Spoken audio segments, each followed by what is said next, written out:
Dig the trench and install the base course.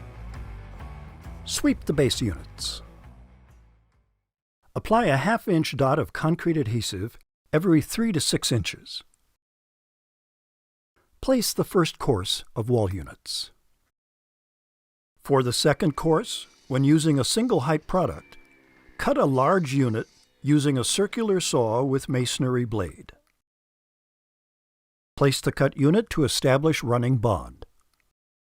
Glue each unit. Continue building the wall in this fashion until you've reached a desired height. Cap the wall.